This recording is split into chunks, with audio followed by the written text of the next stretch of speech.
اے لوگو، ان بتوں کی عبادت کرنا چھوڑ دیں ورنہ اللہ کا عذاب آئیے گا۔ میں اللہ کا نبی ہوں، میری بات مانو ورنہ تم سب غرق ہو جائے گا۔ اے ہود، اگر تو واقع میں اللہ کا نبی ہے تو ہمیں کو نشانی دکھا دے۔ طاقتور قوم سمجھتی تھی، جو کہا کرتی تھی ہم سے زیادہ طاقتور کون ہے، لیکن پھر صرف ایک طوفان آیا اور سب کچھ مٹا کر رکھ دیا۔ یہ ہے قوم عاد کی کہانی، طاقت، غرور اور عبرتناک انجام کی داستان۔ ڈرے ہوئے تھے، انہوں نے ایسے شہر تعمیر کیے جن کے ستون آسمان سے باتیں کرتے تھے، اونچے قلعے، مضبوط محلات، شاندار عمارتیں۔ انہیں یقین تھا کہ ان کی طاقت کو کوئی شکست نہیں دے سکتا۔ وہ فخر سے کہا کرتے تھے ہم سے زیادہ طاقتور کون ہے؟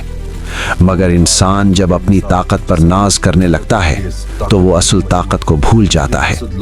اللہ تعالیٰ نے ان کی ہدایت کے لیے انہی میں سے ایک نبی کو بھیجا، حضرت ہود علیہ السلام کو۔ انہوں نے اپنی قوم کو نہایت محبت سے پکارا، اے میری قوم، اللہ کی عبادت کرو، اسی سے معافی مانگو، وہ تم پر اپنی رحمت کے دروازے کھول دے گا۔ یہ دعوت سادہ تھی لیکن غرور زدہ دلوں کو قبول نہ تھی۔ قوم کے سردار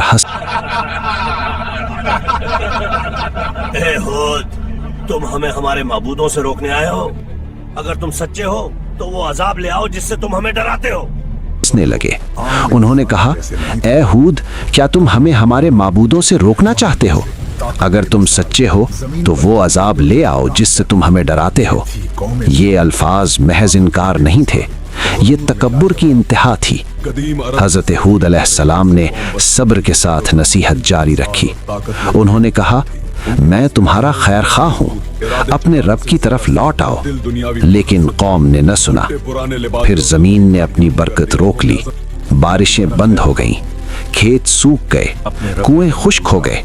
یہ پہلی تنبیہ تھی، مگر انہوں نے اسے اتفاق سمجھا، سبق نہ سیکھا۔ پھر ایک دن آسمان پر سیاہ بادل نمودار ہوئے، لوگ خوش ہو گئے۔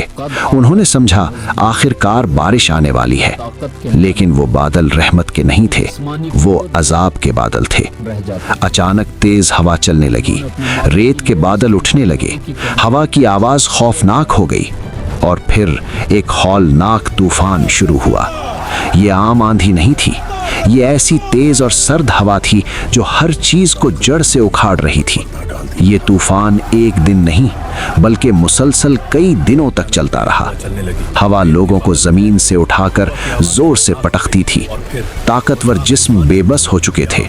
وہ لوگ جو کل تک فخر سے کہتے تھے ہم سے زیادہ طاقتور کون ہے، آج زمین پر گرے پڑے تھے۔ قرآن بیان کرتا ہے کہ وہ ایسے گرے جیسے کھجور کے خالی تنے۔ محلات لرزنے لگے، ستون گرنے لگے، شہر بکھرنے لگا، چیخیں، خوف، تباہی، اور پھر خاموشی۔ جب طوفان تھما تو ہر طرف ویرانی تھی، ریت کے نیچے دفن شہر، ٹوٹے ستون، بکھری لاشیں۔ قوم عاد کا غرور مٹی میں مل چکا تھا۔ صرف حضرت ہود علیہ السلام اور ایمان لانے والے محفوظ رہے۔ اللہ نے انہیں بچا لیا۔ یہی اللہ کا وعدہ ہے، جو ایمان لاتے ہیں اللہ ان کی حفاظت کرتا ہے۔ قوم عاد کا واقعہ صرف ماضی کی کہانی نہیں، یہ آج کے انسان کے لیے بھی سبق ہے۔ آج ہمارے پاس جدید عمارتیں ہیں، ٹیکنالوجی ہے، طاقت ہے، لیکن اگر دل میں غرور آ جائے اور ہم اپنے رب کو بھول جائیں تو انجام مختلف نہیں ہوگا۔ طاقت ہمیشہ نہیں رہتی، اقتدار ہمیشہ نہیں رہتا، دولت ہمیشہ نہیں رہتی۔